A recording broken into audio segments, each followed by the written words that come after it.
જોઈ રહ્યા છો ન્યૂઝ 18 ગુજરાતી। આપણું ગુજરાત સાથે હું છું સિદ્ધાર્થ ધોળકિયા। મહત્વના સમાચારથી કરીએ શરૂઆત। ગુજરાતમાં હાડ થીજવતી ઠંડી પડી। નલિયા 8 ડિગ્રી સાથે ઠંડુગાર, હજુ 2 થી 3 ડિગ્રી પારો ગગડશે।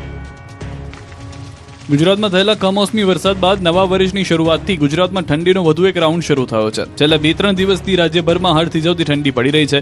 ગુજરાતમાં 8 ડિગ્રી તાપમાન સાથે નલિયા સૌથી ઠંડુગાર શહેર બન્યું છે, તો રાજકોટ 9.4 ડિગ્રી તાપમાન સાથે બીજા નંબર પર છે। જે બાદ ડીસામાં 10.8, ભુજમાં 11.2, ગાંધીનગરમાં 12, દાહોદમાં 12.8, અમદાવાદમાં 2 ડિગ્રી તાપમાન ગગડી 14 ડિગ્રી તાપમાન નોંધાયું। વેસ્ટર્ન ડિસ્ટર્બન્સ અને ઉત્તર પૂર્વથી પૂર્વ દિશા તરફ પવન ફૂંકાતા ઠંડીનું જોર વધ્યું છે। ઉત્તર ભારતમાં હિમવર્ષા થઈ રહી છે, તેની સીધી અસર ગુજરાતના હવામાન પર જોવા મળી રહી છે। આગામી દિવસોમાં ગુજરાતમાં તાપમાનનો પારો હજુ પણ 2 થી 3 ડિગ્રી ગગડી શકે છે। ગુજરાત પાસેના હિલ સ્ટેશન આબુમાં છવાય બરફની ચાદર। કડકડતી ઠંડી અને બરફ વર્ષાની મજા માણવી હોય તો જમ્મુ કાશ્મીર જવાની જરૂર નથી।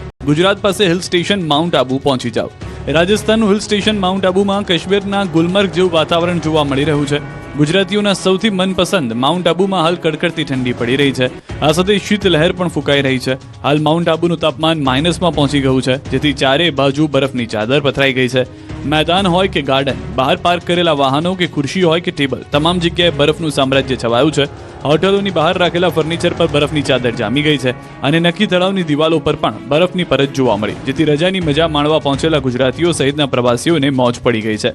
પ્રવાસીઓને જમ્મુ કાશ્મીર પહોંચી ગયા હોય તેવો અહેસાસ થઈ રહ્યો છે।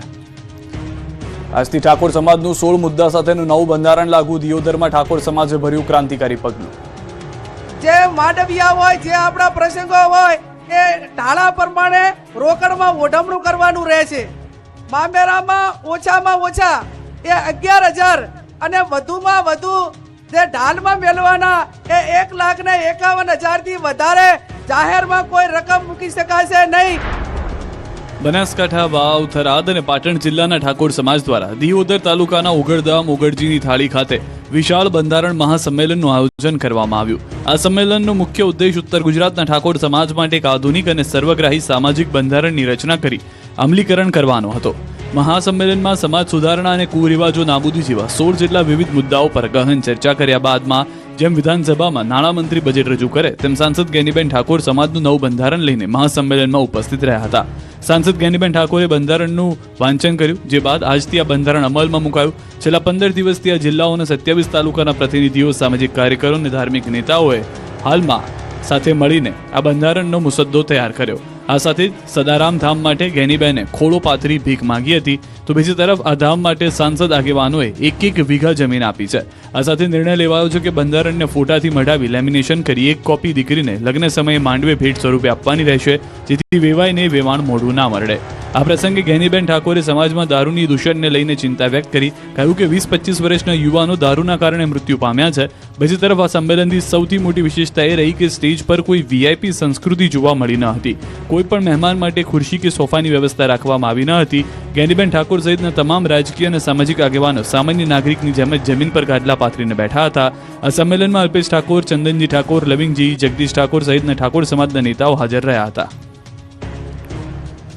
તરફ અરવલ્લીમાં જયસ્વાલ સમાજે પણ સામાજિક ખોટા ખર્ચ પર પ્રતિબંધનો લીધો નિર્ણય। ઠાકોર સમાજે ખોટા ખર્ચા પર પ્રતિબંધ મૂક્યો, તે રીતે જયસ્વાલ સમાજે પણ ખોટા ખર્ચ પર રોક લગાવવાનો નિર્ણય કર્યો। અરવલ્લીમાં જયસ્વાલ સમાજના સ્નેહ મિલન અને પ્રથમ યુવક યુવતી પરિચય મેળો યોજાયો। મોડાસામાં યોજાયેલા કાર્યક્રમમાં સામાજિક ખોટા ખર્ચ પર પ્રતિબંધ લાવવા નિર્ણય કરાયો, જેમાં પ્રી વેડિંગ પર પ્રતિબંધ મુકાયો હતો અને સમૂહ લગ્ન માટે આયોજન કરવાનો નિર્ણય લેવાયો। આજે પ્રી વેડિંગ જેવા ખોટા ખર્ચા ઉપર પ્રતિબંધ મૂકી અને સારી વિચારધારા અને ખોટા લગ્નના થતા ખર્ચા બચાવવા માટે આહવાન કરેલું છે। જૂની બબાલનું વેર વાળવા સુરતમાં 2 શખ્સને લોખંડની ખુરશીએ માર્યા। ચાની કિટલીએ પહેલા કેટલાક લોકો આવ્યા, પછી એક શખ્સને મારી અધમુવો કરી નાખ્યો। એવો માર્યો કે યુવક જમીન પર સૂઈ ગયો। આમ છતાં નિર્દય લોકોએ યુવકને છોડ્યો નહીં। મારી નાખવાના પ્લાન સાથે આવેલા શખ્સોમાંથી એક શખ્સે યુવક પર ચડી ગયો અને ગળું દબાવવા લાગ્યો।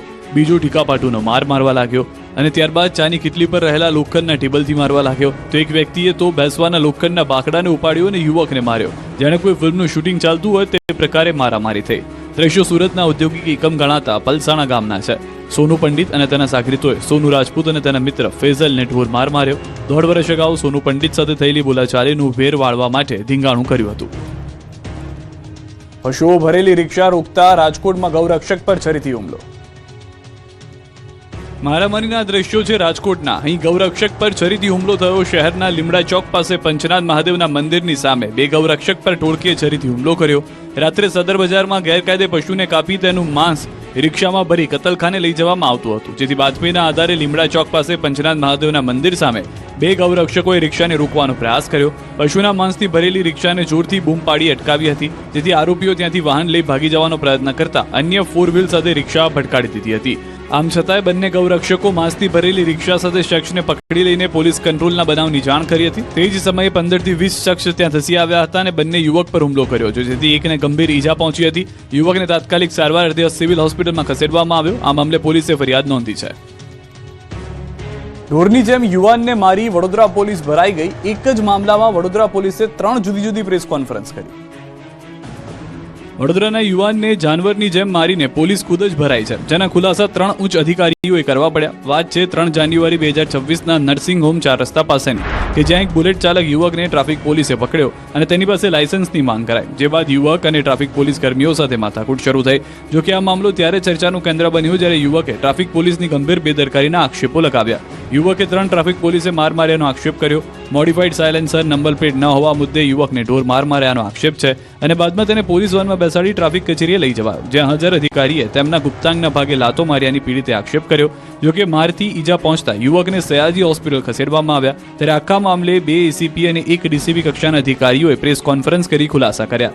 સમગ્ર મામલે પોલીસે 2 ફૂટેજ જાહેર કર્યા, જેમાં એક સીસીટીવી કેમેરા હતા અને બીજો બોડી વોર્ન કેમેરો. જોકે પોલીસ યુવકને માર માર્યાનો ઇનકાર કરતા જોવા મળી હતી, તો સીસીટીવી ફૂટેજ કંઈક અલગ જ દ્રશ્યો કહી રહ્યા છે. સીસીટીવીમાં પોલીસે યુવક પર બળ પ્રયોગ કરતા જોવા મળ્યા, જેમાં ટ્રાફિક પોલીસ કર્મી બળજબરીપૂર્વક યુવકને વાનમાં બેસાડી ટ્રાફિક ઓફિસ લઈ આવે છે.